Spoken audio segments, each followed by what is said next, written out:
Então, pessoal, vamos dar continuidade aos nossos estudos sobre a classificação das bactérias hipertermofílicas ou hipertermófilas. Então, essas bactérias elas vão estar presentes em respiratores vulcânicos e também em fontes termais, onde as temperaturas elas estão próximas a 100 graus Celsius, que é a temperatura de ebulição da água. Então, para se ter noção de quão quentes são esses ambientes. E esse ambiente ele é muito similar àquelas condições ancestrais que a gente tinha na Terra primitiva. Então, esse grupo de bactérias hipertermofílicas ele é o grupo mais antigo de bactérias. Um gênero que é conhecido dessas bactérias é o Aquifex. Nós temos também as actinobactérias. Elas são bactérias gram-positivas que têm na sua composição genética uma alta concentração de bases CG. Elas também formam um sistema de filamentos ramificados. Então, no padrão dela de aglomeração das suas células, elas formam então esses filamentos ramificados. E elas são tanto importantes agentes patogênicos, por exemplo, o agente causador da tuberculose é uma actinobactéria, que é denominado Mycobacterium tuberculosis. E também importantes fontes de antibióticos. Então, o Streptomyces, que fornece antibióticos, é também uma actinobactéria. Falando em antibiótico, você sabe como os antibióticos foram descobertos? Então, os antibióticos eles foram descobertos nos estudos que estavam sendo feitos por Alexander Fleming. Alexander era um médico e infectologista que estava tentando estudar como diminuir a dor daqueles pacientes que tinham feridas. Então, quando ele atuou no exército britânico durante a Primeira Guerra Mundial e viu muito sofrimento dos soldados que estavam feridos e sofriam muito com infecções bacterianas provocadas pelas armas de fogo. Então, ele estava estudando uma espécie de bactéria. E quando ele saiu de férias, ele acabou deixando algumas culturas de bactéria na bancada dele. E acabou que quando ele retornou das férias dele, ele viu que aquelas culturas tinham acabado sendo contaminadas por um fungo, que é do gênero penicilo.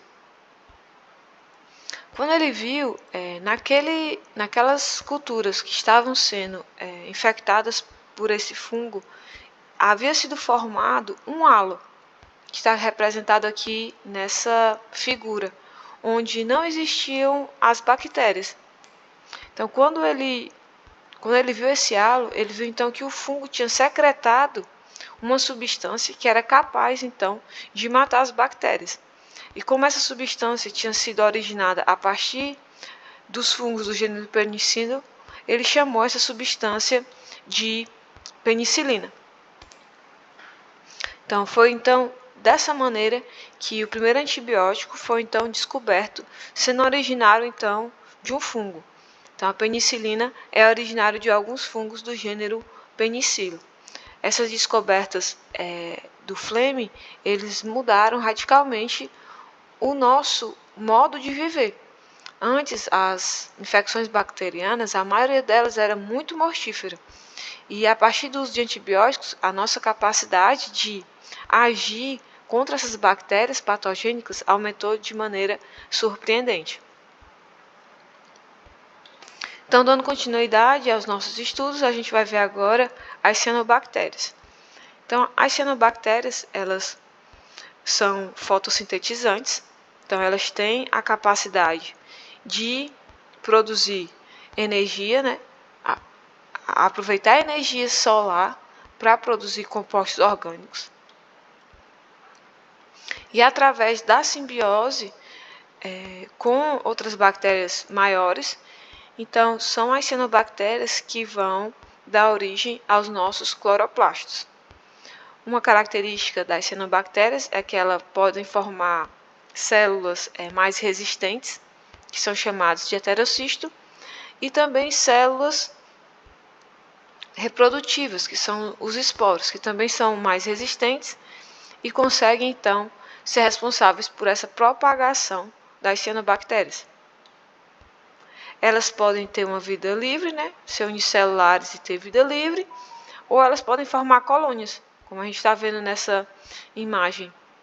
Elas podem formar associadas de células vegetativas com células reprodutivas, células de resistência, formando assim organismos coloniais. E podem também ter células especializadas. Outro grupo de bactérias são os Firmicutes, que são bactérias gram-positivas que agora têm uma baixa quantidade de base nitrogenada CG. São organismos muito pequenos e algumas são gram-positivas. A maioria são gram-positivas, mas podem ter gram-negativas e algumas não têm parede celular.